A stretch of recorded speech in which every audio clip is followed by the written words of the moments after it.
Yɛnyina nim sɛ ɛda sonko ɛma santeman na nya santeman ko a Ghana man nyina na yɛbɔ yɛwura vice president Chidom sɛ yɛbɛda Adoagyiri akyerɛ santeman ne yɛba yɛde ehu ne yɛkora bɔ de ne yɛdwi sɛ ɛbɛyɛ ketewa bi ne kɛseɛ paa ne puduo paa wohwɛ MP sɛ di n'akyi baeɛ 87 now even more than that because I do a moko extreme ya sumo mo ko edwumadi bi ho because yeba ye kase bi wo extreme airbasu na vice president asro mo so mo ko prapra kwa mu ma no nti mimi de me hu ni se ye ni gira kronkron bia bi ayeko na onyankopon so beso ye oso epa ema ye twamfoni bi a kire amansan nyina se bi mpreduasa ye wura ne tai nechi yɛde yesusuɛ yɛde ahodi nyina eta n'echi so nkonko n'anim no nkɔgye tu menimbrɛ ɔman Ghana na yɛn kurumdie ma ɔman nyina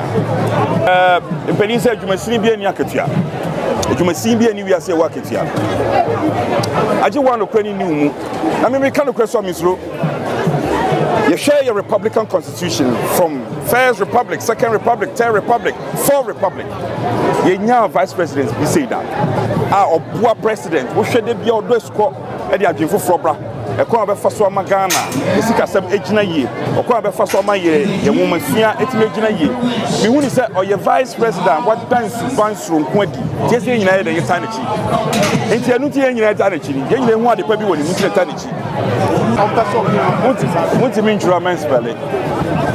What I tell you, your share, I can't see it. And you know, what's soon Abukari Beku? Now, for Abukari run and was son in trouble. Now, who got Kunto and one shading into us on the Kunto.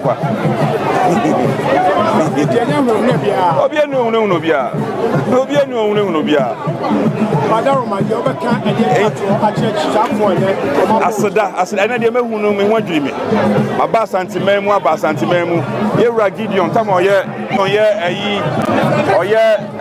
regional youth organizer, and I'm here Eastern Region Youth Organizer. I'm about Santimemu. Then